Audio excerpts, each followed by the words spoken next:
The Battle of Allia did not only cost Rome around 12,000 fighters and an undetermined number of civilians, but marked a before and after in politics and in its way of understanding the world, leaving marks that, perhaps unintentionally, ended up making it the owner of the known world. At Allia, Rome was about to disappear, ravaged by the barbarians coming from the north. But, as incredible as it may seem, on that occasion a handful of geese changed history. Without them, the world we know today would be very different, as Roman civilization would have disappeared from the face of the earth 200 years before Rome came to be the world power that imposed its laws and culture in the Western world. Everything began around the turn of the 5th to the 4th century BC, when different nations occupied the Italian peninsula, and the rest of Europe suffered the massive migrations of Gauls, Celts, and other barbarians. One of these Gallic nations, the Senones, crossed the Alps and after defeating the Umbrians, occupied the Po Valley and the northwestern coast of Italy, entering into conflict with the Etruscans, until then the dominant nation in the north of the peninsula. They say it was in 391 BC when the Senone leader Brennus decided to expand the territory a bit more, and with an army of about 30,000 men, invaded the Etruscan province of Siena to lay siege to the city of Clevson, which the Romans called Clusium, and where today stands the Tuscan city of Cusi. Although until the Etruscans were the dominant military power in the peninsula, they found themselves unable to break the siege to which Brennus had subjected them and requested help from neighboring peoples, among them their southern neighbors, the Romans. But by then, Rome was exhausted from successive wars it had waged with neighboring cities, in addition to being decimated by plague and having suffered a prolonged drought that had caused severe food shortages in the city. So when the Etruscans requested their help, they stalled. But to not antagonize them, they sent 3 brothers from the gens Fabia as observers to the area, with the goal of mediating with the Senones to reach a peace agreement with the Etruscans, and at the same time to spy a bit on both sides. The point is that the Fabii, after speaking with Brennus, who received them with signs of respect and friendship as ambassadors of a neutral power, agreed to take the conditions demanded by Brennus to the Etruscans of Clusium. But once in the city, instead of returning to the Gallic leader with the response from the besieged, they convinced them that the Gauls were an undisciplined mass and that in a well-organized sortie, they could hurt them so much that they would desist from continuing the siege. So convinced were they of so that, forgetting their condition as ambassadors and therefore immune and impartial, they placed themselves at the head of the Etruscan troops. In the attack, one of the brothers, Quintus Fabius Ambustus, killed one of the most important captains of the enemy army and stripped him of his weapons and armor. But he made a mistake, driven by his greed or perhaps his arrogance. The point is that to keep the weapons of his victim, he got off his horse and took off his helmet. At that moment, he was recognized by the Gallic fighters as one of the Romans who had recently been in their camp as envoys, and they ran to tell Brennus, while the 3 brothers galloped back to Rome, very pleased with their trophies.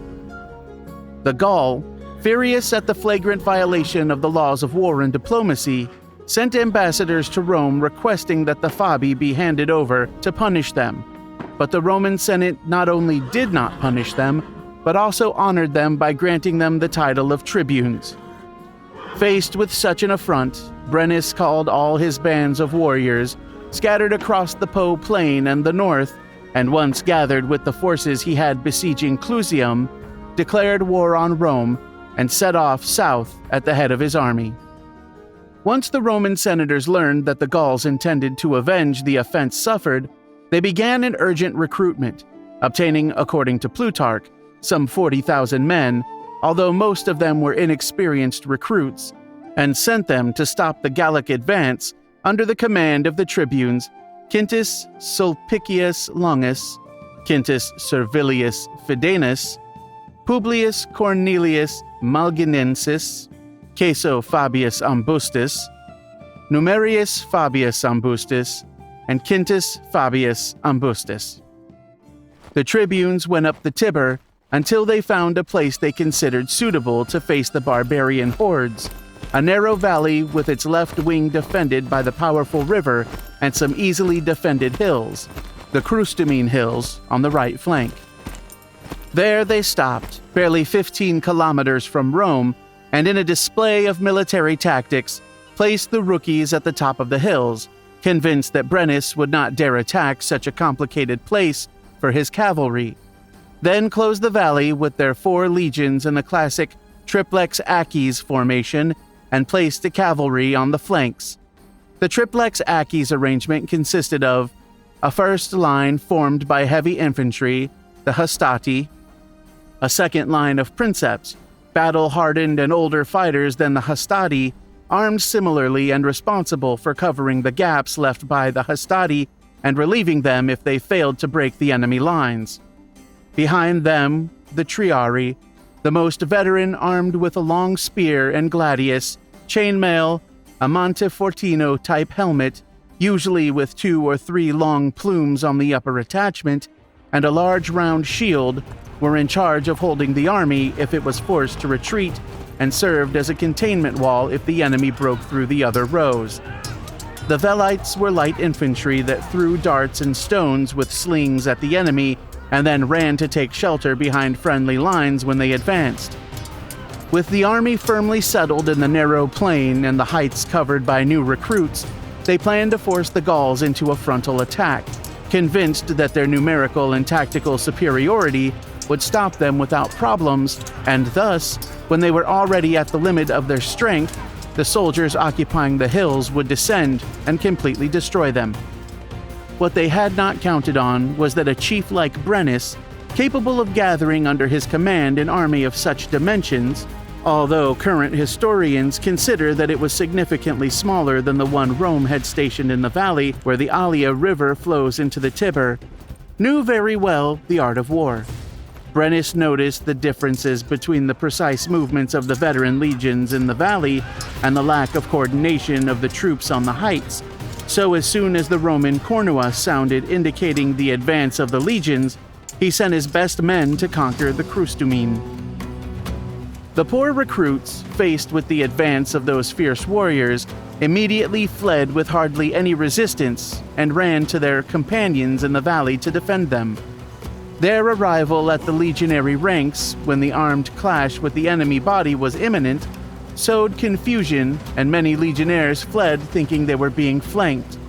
By the time the Gauls reached the battlefront, half of the Roman army was already fleeing, and they only had to exterminate those who still remained in the plain, trapped between the bloodthirsty Gauls and the powerful Tiber, into which many legionnaires threw themselves to save themselves, only to die dragged by the weight of their weapons to the bottom of the waters.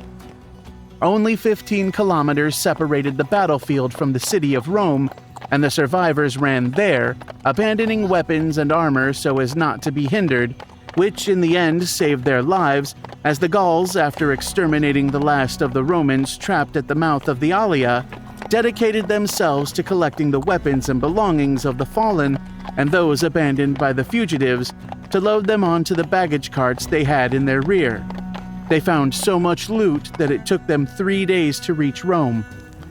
Inexplicably, in Rome there was no news of where the Gauls were or what their intentions were, but convinced they would arrive sooner rather than later, the citizens began to flee, leaving the city gates without any defense.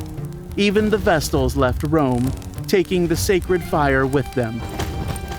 Everyone was convinced that Rome would be destroyed, but a few who were willing to defend themselves fortified the capital and stored water and provisions in the temples, ready to sell their lives dearly. At last, on the 4th day after their victory, the Gauls reached the city. To their surprise, the gates were not secured, and no defender was seen on the walls, which made them think it was some kind of Roman stratagem, but they soon discovered the truth and entered Great Rome victoriously.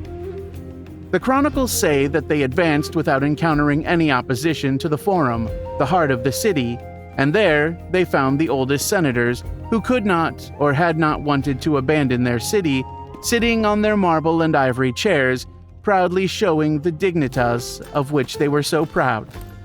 This way they received them, and thus they died, under the seal of the Gauls, immersed in absolute and very dignified silence. After sacking the deserted city, Brennus and his men headed for the capital, but found themselves unable to overcome its defenders. After several failed attempts to take the position, they decided to launch a night attack, taking advantage of the defenders being exhausted from the intense fighting that had taken place throughout the day. They climbed the Capitoline Hill very carefully and were able to verify that, as they had assumed, the sentinels slept exhausted. They were about to assault the walls when the sacred geese of the Temple of Juno, resting in some nearby gardens, noticed their presence and began to squawk so loudly that they managed to wake the exhausted Romans in time to repel the night incursion. Repelled once again, the victorious Gauls considered that the effort to lay siege to the only hill they had not plundered was not worth it. So, satisfied with the immense loot collected, the Gauls left behind a humiliated and sacked Rome. What happened next is another story, but the fear of another barbarian invasion was burned into the Roman collective unconscious for centuries, shaping its future military program, diplomacy, and foreign policy. That's all for today, but don't worry, we're just getting started. If you like what I do and want to support a little bit more, you can join the YouTube channel for only $1 a month. It would help me a lot to keep uploading more amounts of videos. Thanks for joining this historical journey, and get ready for more fun facts and stories in the next video.